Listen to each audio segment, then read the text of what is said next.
चलिए भाई, सबसे पहले हम स्टार्ट करेंगे, चैप्टर का नाम लिखेंगे सर्कुलर फ्लो ऑफ इनकम। आप भी लिखिए, लिखा होगा आप लोगों ने, सर्कुलर फ्लो ऑफ इनकम। देखो चैप्टर का मतलब क्या है पहले तो वो समझो। ये जो लिखी है मैंने बात, इसका मतलब है कि भैया इनकम जहां से चलना स्टार्ट होती है इकोनॉमी के अंदर, वो घूमकर वहीं पहुंच जाती है। इस वर्ड का मतलब जानते हो क्या है? Circular flow of income. आपको भी ध्यान देना, सर्कल अगर इस वाले पॉइंट से स्टार्ट होता है तो वो घूम के उसी पॉइंट पर वापस पहुंच जाता है। ये प्रॉपर्टी है किसकी?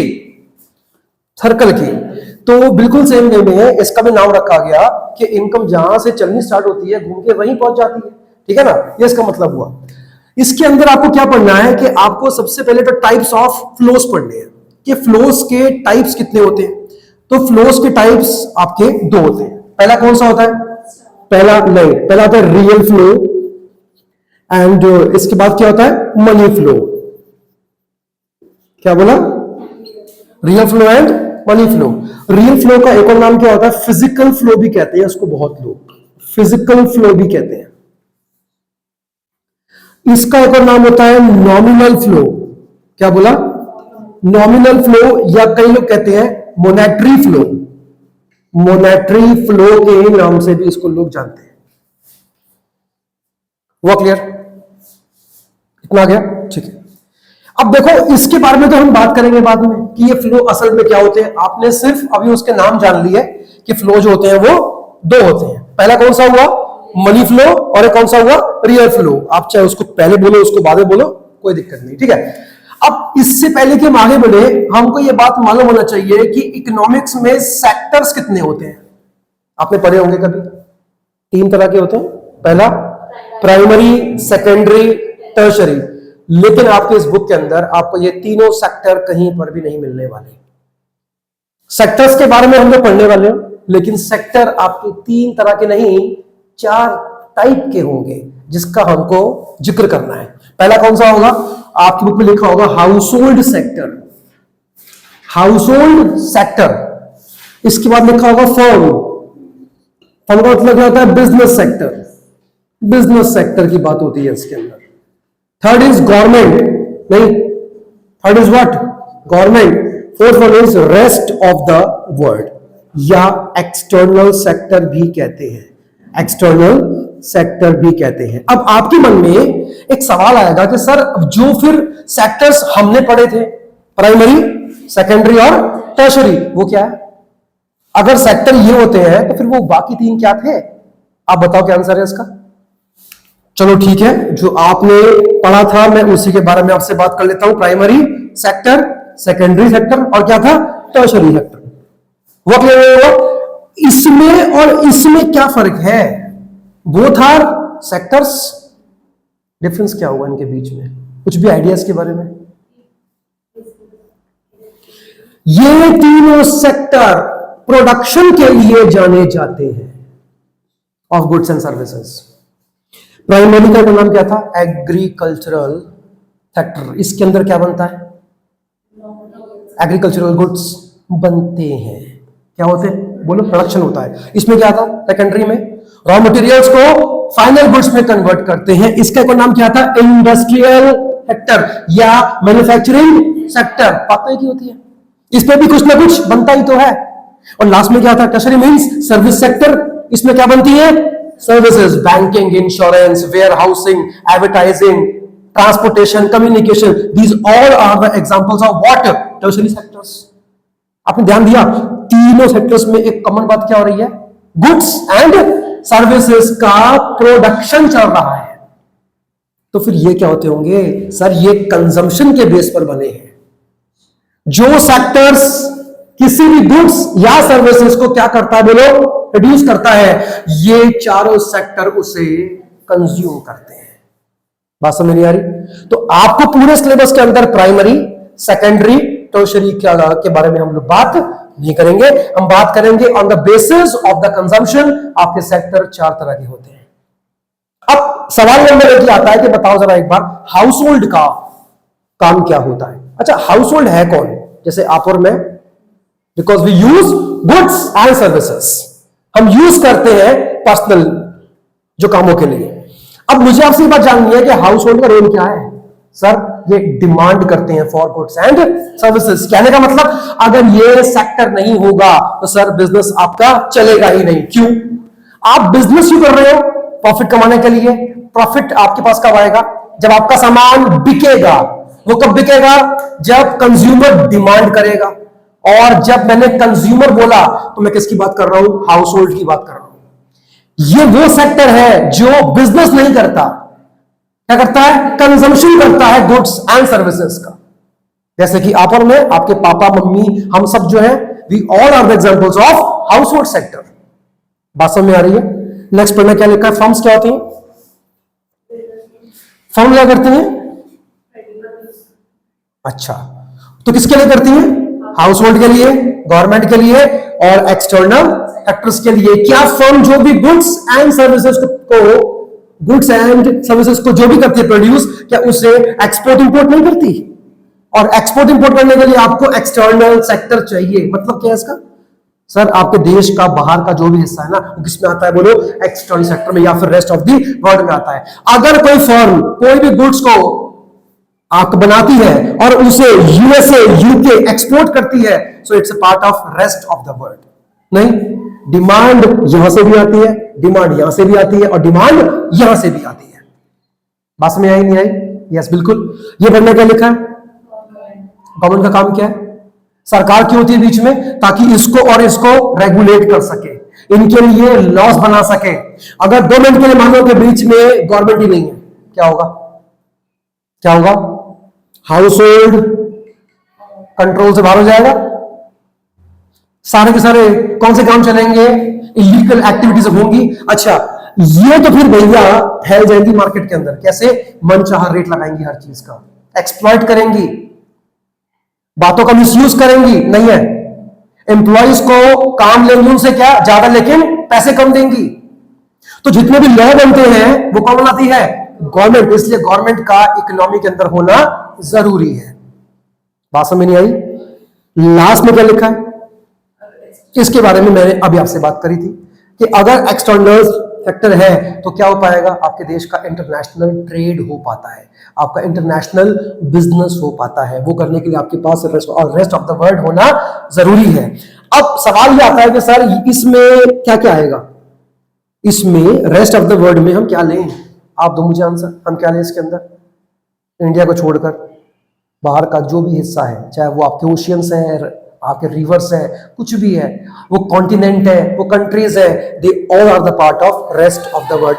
क्या पाकिस्तान भी इसमें आएगा? क्या पाकिस्तान हमारे देश के अंदर है? बाहर है, इसका पार्ट है? हाँ, फ्रांस, ओके, पक्का ना? नेपाल? नेपाल क्या इंडिया में है? It's a part of rest of the world. मानते हो नहीं मानते हो? बांग्लादेश? हाँ, बाहरी इतना क्या सोच रहे हो भाई? बांग्लादेश एक देश है अलग से। तमिलनाडु? तमिलनाडु क्यों नहीं आएगा इसमें? वो तो इंडिया की स्टेट है। मैंने क्या बोला? इंडिया के अलावा बाहर का जो भी हिस्सा इसमें आएगा, रेस्ट ऑफ द वर्ल्ड में आ जाएगा। इतना क्लियर हो गया? एक बार देख लो, कुछ पूछना है पूछिए, वरना फिर हम आगे बढ़ते हैं। इसको रब कर दूं पूरे को?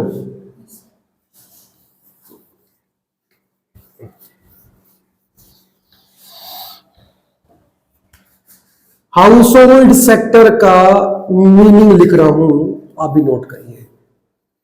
A sector which demands goods and services, demands goods and services, and also provides factor services. Factor की बात क्या बोला? Factor services to the firm sector. लो जी, अच्छा, फर्म क्या होती है? अगर मुझे फर्म के बारे में समझना पड़े, जब भी मैं फर्म बोलूं तो मैं पार्टनरशिप फर्म की बात नहीं कर रहा हूं, मैं बात कर रहा हूं बिजनेस की। अब वो चाहे बिजनेस पार्टनरशिप हो, कंपनी हो, HUF हो, वो कुछ भी हो सकता है। अगर वो बिजनेस है तो वो किस में आएगा? फर्म्स में आएगा। मार्केट के अंदर रेडी वाला जो आलू प्याज बेच रहा है, इसमें आएगा? फर्म्स में आएगा सर। क्योंकि कुछ ना कुछ बेच रहा है, ठीक है। लेकिन firm can be defined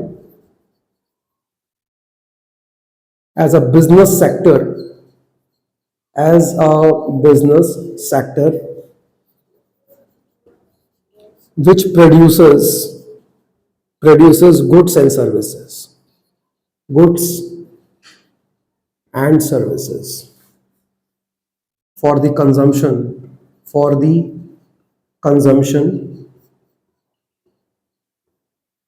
by household,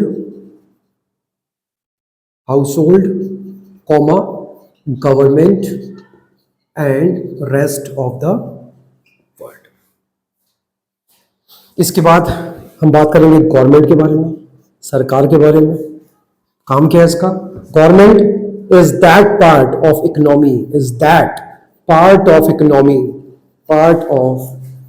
economy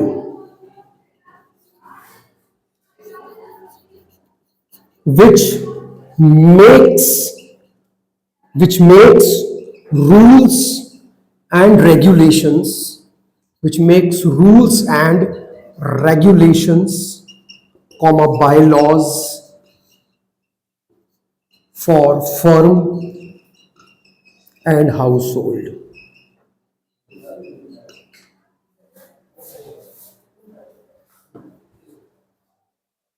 हो रहा है?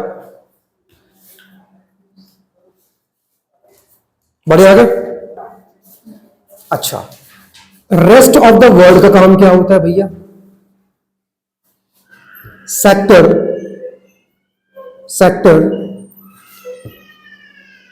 which is not a part of India but is essential for carrying international trade।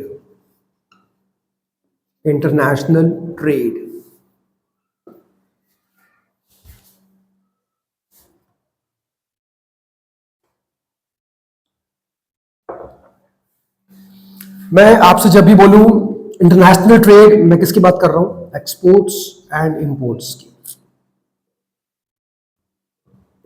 लो जी। अच्छा, क्या होता है एक्सपोर्ट्स? कुछ आइडिया? एक्सपोर्ट्स का मतलब क्या है? भेजना। क्या भेजना? गुड्स। पक्का। मैं जापान गया घूमने के लिए, मैं कहां का हूं? इंडिया। कहां गया? क्या इंडिया ने मुझे एक्सपोर्ट किया? क्यों? एक्सपोर्ट नहीं है। अभी क्या बोला आपने? भेजना। अब चाहे वो सामान भेजे या इंसान भेजे, भेज तो रहा है ना बाहर। एक्सपोर्ट नहीं है। आप अपनी मर्जी से जा रहे हो, लेकिन जो एक्सपोर्ट हो रहा है वो तो उससे होता है ना। किससे होता है? सर्विस से, मतलब गवर्नमेंट करती है एक्सपोर्ट इंपोर्ट। गवर्नमेंट कोई भी आपकी जो है प्राइवेट कंपनी या फर्म, वो तो कोई भी कर सकती है। तो उसमें क्या हो गया? मैं जापान गया घूमने के लिए इंडिया से, क्या इंडियन गवर्नमेंट ने मुझे एक्सपोर्ट किया? क्या वो एक्सपोर्ट में काउंट होगा आपके हिसाब से? Answer is no. इंसान कभी एक्सपोर्ट नहीं होते, इंसान कभी इंपोर्ट नहीं होते। उनकी स्किल्स एक्सपोर्ट हो सकती हैं, उनकी स्किल्स इंपोर्ट भी हो सकती हैं, बट एक इंसान होने के नाते आप उसे एक्सपोर्ट नहीं कर सकते। वो कोई सामान तो है नहीं कि आपने उसका बंच बनाया और डाला शिप के अंदर और जो है उसको एक्सपोर्ट कर दिया। ये पॉसिबल नहीं है। इतना क्लियर हुआ? अब तक इस टॉपिक के अंदर आपको जो चीज क्लियर नहीं हुई, जो डाउट रह गया, वो पूछिए, फिर हम आगे बढ़ेंगे। एक बात देख लो, हाउस होल्ड का काम क्या लग रहा है? क्या इसमें आपको टफ क्या लग रहा है कि क्या क्या मतलब है इसका हाउस होल्ड का? जो बिजनेस नहीं कर रहा, जो कि गुड्स एंड सर्विसेज को यूज कर रहा है, पर्सनल यूज, वो कौन है? हाउस होल्ड है। नहीं, फर्म के अंदर कभी भी, सॉरी, हाउस होल्ड के अंदर कभी भी फर्म नहीं आएगी, गवर्नमेंट नहीं आएगी और ये भी नहीं आएगा। इसका मतलब ही कौन है? आम आदमी या कोई भी ऐसी चीज जो कि गुड्स का डिमांड इसलिए कर रहा है ताकि उसको कंज्यूम कर सके, मतलब उसको यूज कर सके, पर्सनल यूज। बिजनेस की बात नहीं करी। जैसे ही बिजनेस का नाम लूंगा तो उसी टाइम गिनती किसमें हो जाएगी? फर्म में हो जाएगी। अब बोलो, आप मार्केट जाते हो, वहां से ब्रेड लेके आते हो, आप कौन हो? You are a consumer, you are the part of household sector. बात समझ नहीं आई? मैं गया मार्केट, ब्रेड लेकर आया 10 रुपीज की, 12 की बेची, क्या मैं अब 20 में आऊंगा? 10 रुपए की लाया, 12 की बेच दी, अब 20 में आऊंगा? क्या मैं कंज्यूमर हूं? कंज्यूमर कौन होता है? जो कोई चीज पर्सनल यूज के लिए मार्केट से खरीदता है। मैंने खरीदी, मानता हूं, लेकिन पर्सनल यूज करने का मोटिव, रीसेल करने का मोटिव था, तो मैं किस पर आ जाऊंगा? मैं तो फर्म में आ जाऊंगा ना यार। मतलब पर्सनल यूज करना है। अच्छा, मैं अपने कोचिंग के लिए बहुत ही अच्छा सा एसी मार्केट से परचेस मैंने किया, मेरी गिनती किसमें होनी चाहिए? एसी परचेस किया कोचिंग के लिए, कोचिंग के लिए, क्या पर्सनल यूज है? बिजनेस में होने वाली कोई भी चीज पर्सनल यूज में नहीं आती है, तो किस में आ जाऊंगा? मैं फर्म में आऊंगा सर। एसी लेकर आया फॉर पर्सनल यूज, फैमिली के लिए लाया हूं, गिनती इसमें हो जाएगी हाउस होल्ड। हाउस होल्ड कभी भी बिजनेस नहीं करेगा, हाउस होल्ड सिर्फ और सिर्फ कंजम्पशन करेगा, वो भी इसका गुड्स और सर्विसेज का। इतना क्लियर हो गया? आगे बढ़ते हैं, चलिए।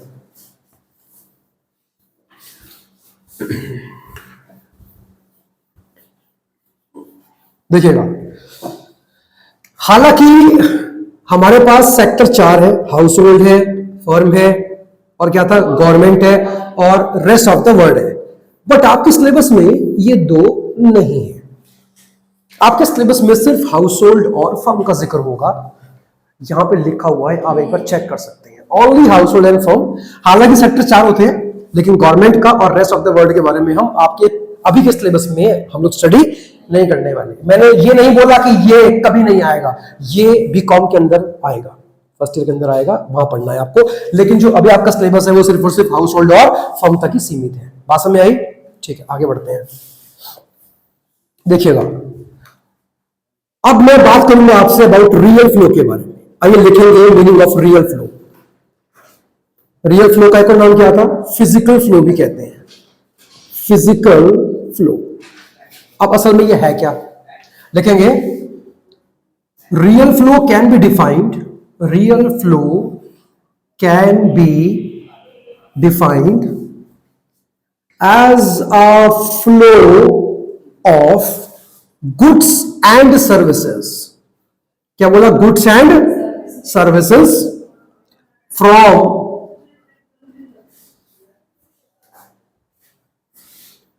Household to firm. ये तो इसका सिंपल सा मीनिंग है, लेकिन नोट्स के अंदर हम एक बहुत ही इंपॉर्टेंट बात लिखेंगे, और वो ये है, under real flow, under real flow comma factor services flow from household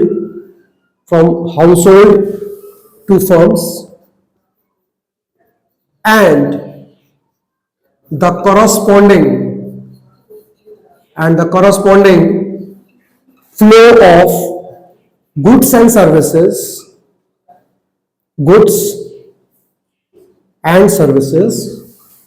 from firm to household।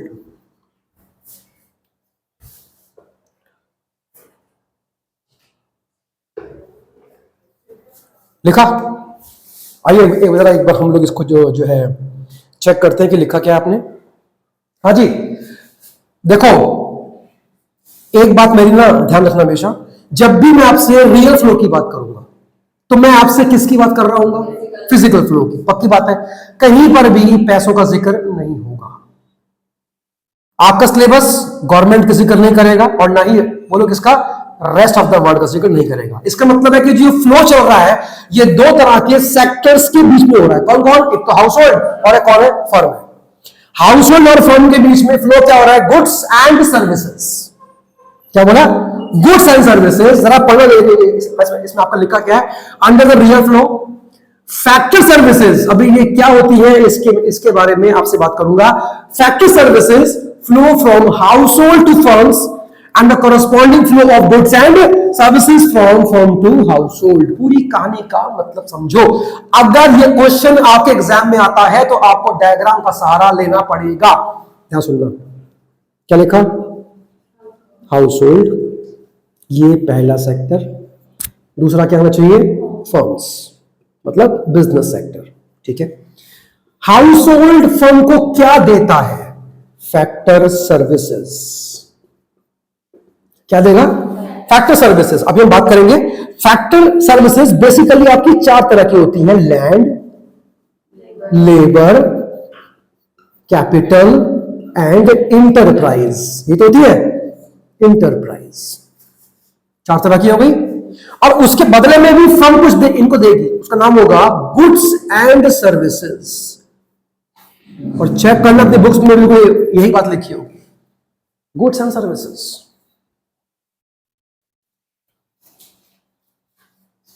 उसका नाम क्या लिखा था हमने, रियल फ्लो। तो एक बात तो पक्की होगी कि इसके अंदर एक फ्लो की बात चल रही होगी। और देख लो, फ्लो है बिल्कुल, लेकिन वो फ्लो है किसके बीच में, हाउस होल्ड और फर्म के बीच में। पक्की बात। और देख लो, मैंने कहीं पर भी पैसों का जिक्र नहीं करा। हाउस होल्ड फर्म्स को रियल फ्लो में क्या देता है, बोलो, फैक्टर सर्विसेज। हाँ जी, क्या बोला मैंने, फैक्टर सर्विसेज। मतलब इनको बिजनेस करने के लिए क्या चाहिए होगा, लैंड, लेबर चाहिए, पैसा चाहिए, और रिस्क लेने के लिए बिजनेसमैन चाहिए। नहीं, इनको ये चारों चीजें कहां से मिलेंगी, पक्की बात है। अच्छा, लैंड का मतलब क्या होता है, जमीन। जमीन, बस, है ना। क्या इसमें जंगल भी आएंगे, जंगल कहां खड़े हैं, लैंड पे, वो भी इसमें आएगा, पक्का। पानी, रिवर्स, सीज नहीं आएगा इसमें, पक्की बात है। रिवर्स इसमें आएंगे नहीं आएंगे, लैंड में पक्का नहीं आएंगे, आंसर इज नो, आएंगे। लैंड का मतलब क्या होता है, आप जानते हो, नेचर से मिलने वाली कोई भी चीज लैंड में गिनती होती है। आपको सी कहां से मिला, नेचर से। आपको जंगल कहां से मिले हैं, नेचर से। और मैंने क्या बोला, नेचर से मिलने वाली कोई भी चीज आपकी लैंड में आती है।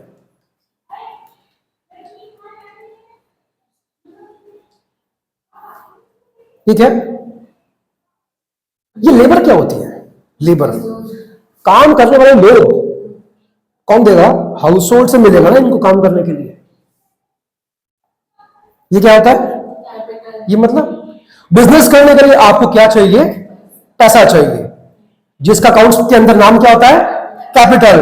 आपको कहां से मिलेगा, कैसे बताना, कैसे मिलेगा हाउस होल्ड से। बिजनेसमैन क्या करता है सर, बैंक से लोन लेता है। Bank is a part of household sector, yes. क्यों, अब बोलो क्यों, बैंक हाउस होल्ड सेक्टर का पार्ट कैसे हो गया भाई, जबकि वो भी क्या बेच रहा है, सर्विसेज बेच रहा है, वो तो पैसा कमा रहा है। उसकी तो गिनती असल में फर्म में होनी चाहिए थी। मैंने क्या बोला, बैंक विल बी काउंटेड, बोला किसमें आएगा, हाउस होल्ड में। लेकिन क्यों, फर्म को बिजनेस करने के लिए क्या चाहिए, कैपिटल। कौन दे रहा है, बैंक दे रहा है। बैंक के अंदर जो पैसा रखा है वो किसका है, नहीं हुआ, नहीं हुआ क्लियर। नहीं देखो, डाउट है तो पूछिए। अगर डाउट में रहोगे तो फायदा नहीं पढ़ने का। फिर अगर मन में कोई डाउट आ रहा है कि यार ये क्या मतलब हुआ, तो पूछिए। बैंक वाला नहीं है समझ में, ओके ओके। ये बताओ, फर्म को बिजनेस करने के लिए क्या चाहिए, मानते हो, ठीक है। कैपिटल कहां से मिलती है इनको, in the form of loans, in the form of share. भी ये अपने मार्केट के अंदर करते हैं, सेल करते हैं, या पार्टनर्स इनको मिलते हैं, वो आप लगाते हैं, चाहे वो लोन हो, शेयर्स का पैसा हो, या पार्टनर्स हो। सारे के सारे कहां से मिलते हैं इनको, हाउस होल्ड से मिलते हैं। कैसे, देखो, बैंक का दे रहा है, इनको लोन देगा। लोन जो बैंक दे रहा है, बैंक के पास लोन के लिए पैसा कहां से आ रहा है, वो पैसा है किसका, आम जनता का। आम जनता की गिनती किसमें होती है, हाउस होल्ड में होती है। तो बैंक की भी गिनती इसमें हो गई, हाउस होल्ड में नहीं हो जाएगी। बोलो, कंपनी के शेयर्स के ऊपर आप लगाते हो पैसा, और कंपनी फिर उस पैसे का इस्तेमाल करती है कहीं पे इन्वेस्ट करने के लिए। तो शेयर के अंदर जो लोग पैसा लगा रहे हैं वो कौन है? हाउस होल्ड का। मतलब जो पैसा आ रहा है फर्म के पास बिजनेस करने के लिए वो भी हाउस होल्ड से तो आ रहा है। अच्छी लिखा मैंने पार्टनर्स, पार्टनर क्या लेके आते हैं अपने साथ में? कैपिटल। पार्टनर भी कहां से मिल रहे हैं आपको? हाउस होल्ड से मिल रहे हैं। अब बोलो, बात समझ नहीं आ रही है? गवर्नमेंट का बीच में काम क्या है?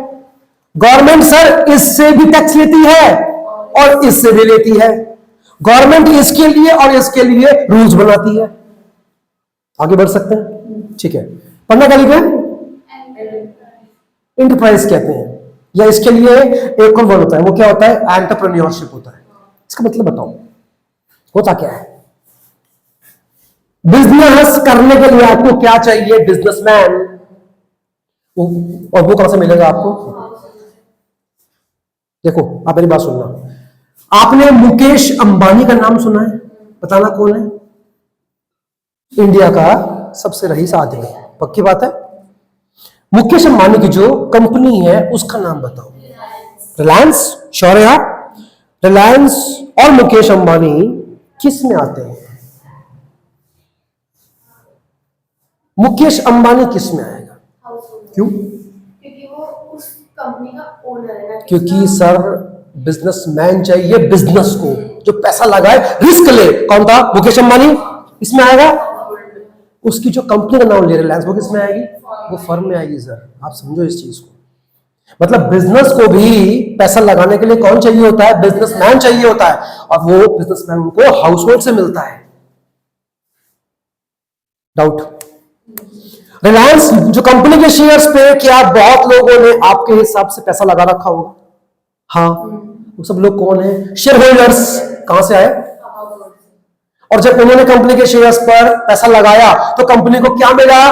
पैसा मिला, मतलब कैपिटल मिला इन्वेस्टमेंट करने के लिए। तो असल में पैसा आया कहां से? From household sector. बात समझ नहीं आ रही?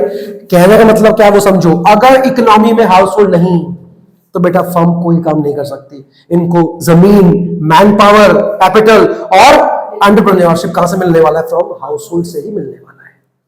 और देखो इन्होंने इनको ये सब दिया, इसकी हेल्प से फर्म ने क्या बनाया होगा? गुड्स एंड सर्विसेज, और फिर घुमा के हाउस होल्ड को ही बेच दिया। बात समझ आ रही है? एक बार देखो फिर से, सिर्फ कर दूं।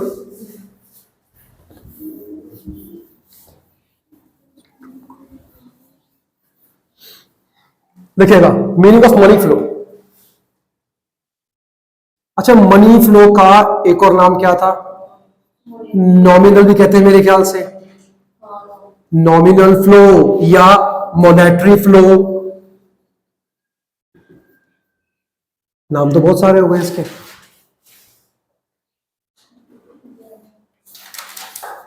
देखिए,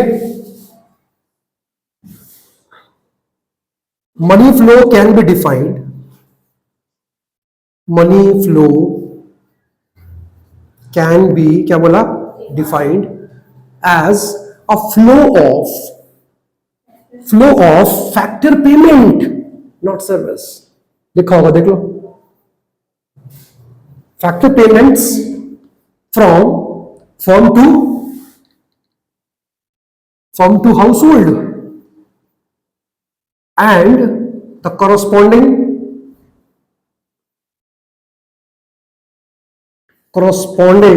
flow of consumption expenditure। ऐसा कुछ लिखा है वर्ड, कंजम्पशन एक्सपेंडिचर फ्रॉम, कहां से? From household, yes, to firms. अब ये है क्या? आओ देखते हैं। मनी फ्लो का मतलब ही क्या होता है सर? पैसों का फ्लो। तो इसमें हम सिर्फ और सिर्फ पैसों की बात करेंगे। इसमें हम ना तो बात करेंगे गुड्स की और ना बात करेंगे सर्विसेज की, ओनली मनी की बात करेंगे।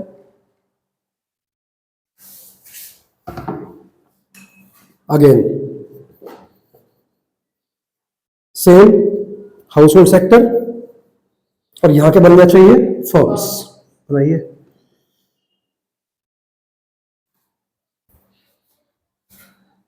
भैया फर्म इनको क्या देती है और ये फर्म को क्या देते हैं? पैसों की बात करेंगे। नाम बोला factor payment in the form of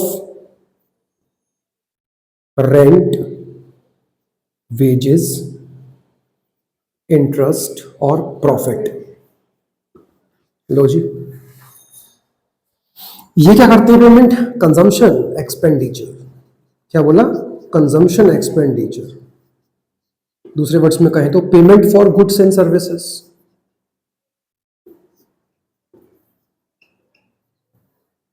payment for goods and services. लो जी, हो गया।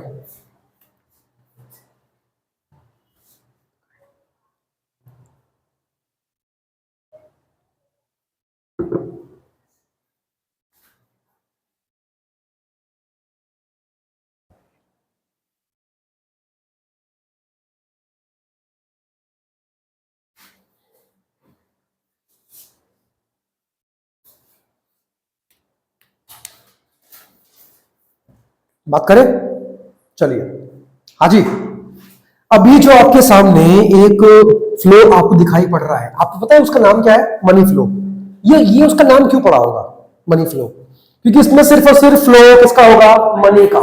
अच्छा, फर्म से हाउस होल्ड को क्या मिलना चाहिए? Factory payment, rent, wages, interest, profit. क्यों? क्योंकि रियल फ्लो के अंदर हाउस होल्ड ने फर्म को कुछ दिया था। चार बातें। पहला, लैंड, लेबर, कैपिटल, एंटरप्राइज था कुछ। लैंड के ऊपर फर्म इनको क्या पे करेगी? रेंट पे करेगी। और क्या था? लेबर पे क्या पे होगा? वेजेस। और क्या था? कैपिटल के ऊपर क्या होगा? इंटरेस्ट। लास्ट क्या था? उसके ऊपर क्या होता है? प्रॉफिट। क्योंकि बिजनेसमैन ने रिस्क लिया है और रिस्क का रिवॉर्ड क्या होता है? प्रॉफिट। पता नहीं आपको ये चीज? इनके पास पैसा आ गया। अब ये पैसे की फॉर्म में फर्म को क्या देने वाले हैं हम? कंजम्पशन एक्सपेंडिचर, मतलब payment for goods and services. क्यों? याद करो, रियल फ्लो के अंदर फर्म ने हाउस होल्ड को क्या दिया था? Goods and services. उसके बदले क्या बोलो जाएगा? Payment for goods and services. बात समझ आई? आपके सिलेबस के अंदर क्या दिया होगा? इन दोनों को ना आपस में जोड़ा होगा, रियल फ्लो को भी और मनी फ्लो को भी। आखिरी वाले पेज के ऊपर दिया होगा साथ में, जरा एक बार वहां जाके चेक करिए।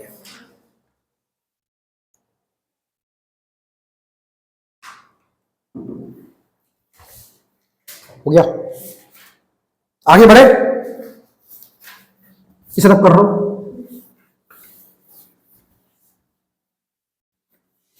देखिए भाई,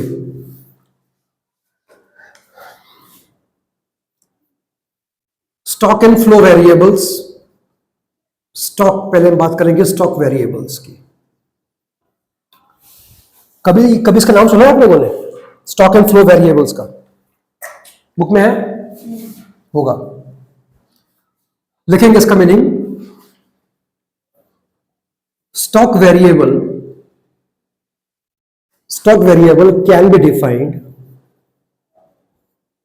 can be defined as an economic variable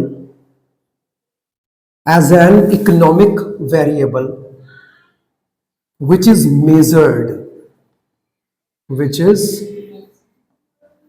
measured at a particular point of time.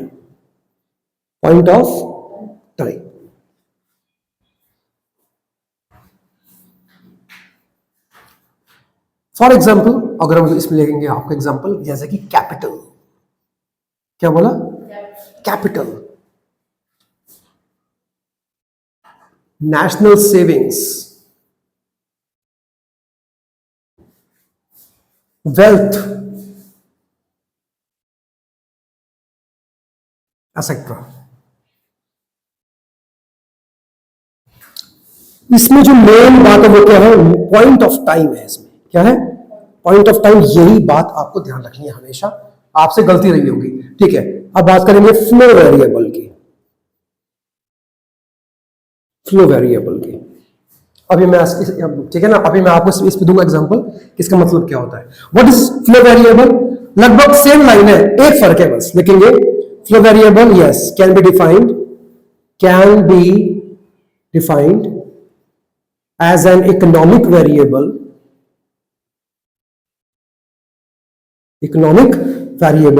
which is measured which is measured at a particular period of time. लिखा हुआ है पीरियड ऑफ टाइम। हाँ ओवर वो आप आगे वो तो उसमें एक ही बात है। बढ़े आगे। अब इसमें हम एग्जांपल ले लेते हैं,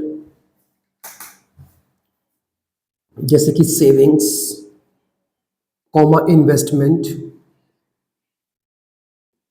इनकम, एसेट्रा। अब क्या होता है, ध्यान देने वाली बात बोलूं? अच्छा, स्टॉक का मतलब क्या होता होगा आपके हिसाब से? नहीं, ये वो नहीं है स्टॉक। इकोनॉमिक्स के अंदर क्या होता है कि हर चीज या तो स्टॉक हो सकती है या फिर फ्लो हो सकती है। आपको ये जानना पड़ता है कि ये स्टॉक है या फिर फ्लो है। तो सबसे पहले आपको ये बात अच्छे से मालूम होनी चाहिए कि स्टॉक का मतलब क्या होता है। पढ़ने क्या लिखा? Stock variable can be defined as an economic variable which is measured at a particular point of time। इसका मतलब क्या है? ऐसा कोई भी इकोनॉमिक वेरिएबल जिसको मेजर करने के लिए आप किसी न किसी पर्टिकुलर पॉइंट ऑफ टाइम की बात करते हो, वो उसको मतलब नापने का एक पॉइंट ऑफ टाइम है। वो जब मर्जी हो, आपकी इच्छा हो, वो मेजर नहीं हो सकता। उसको जब भी करोगे मेजर तो एक पर्टिकुलर बोलो क्या पॉइंट ऑफ टाइम पर ही आप करोगे मेजर। एग्जांपल तेरा पढ़ना क्या लिखा है? मतलब क्यों लिखा इसके अंदर ऐसा मैंने? कैपिटल स्टॉक क्यों है? कैपिटल जब मर्जी मेजर नहीं हो सकती, या तो साल के स्टार्टिंग में होगी या साल के एंड में। जरा आपको याद होगा, there can be opening capital और क्लोजिंग कैपिटल। ओपनिंग मीन्स आपकी capital as on 1 April, closing means as on 31 March. मतलब एक पॉइंट ऑफ टाइम है। कैपिटल जब मर्जी मेजर नहीं हो सकती है। बात समझ नहीं आ रही है? अच्छा, ये वही आपका वेल्थ जो होती है, they all are the examples of what? Stock variables. अच्छा, अगर मैंने पॉइंट ऑफ टाइम बोला तो एक और चीज है।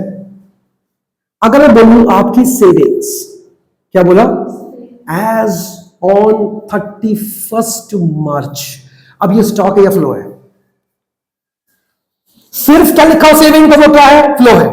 लेकिन अगर सेविंग के साथ में एक पॉइंट ऑफ टाइम का जिक्र हो गया तो वो स्टॉक बन जाता है।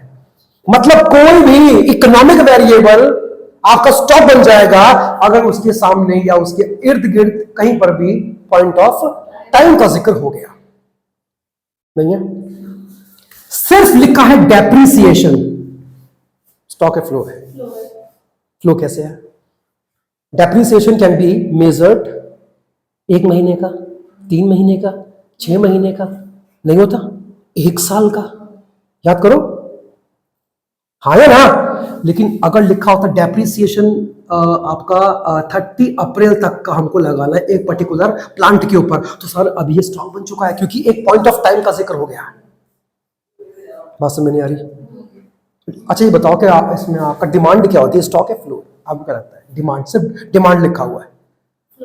फ्लो है पक्का?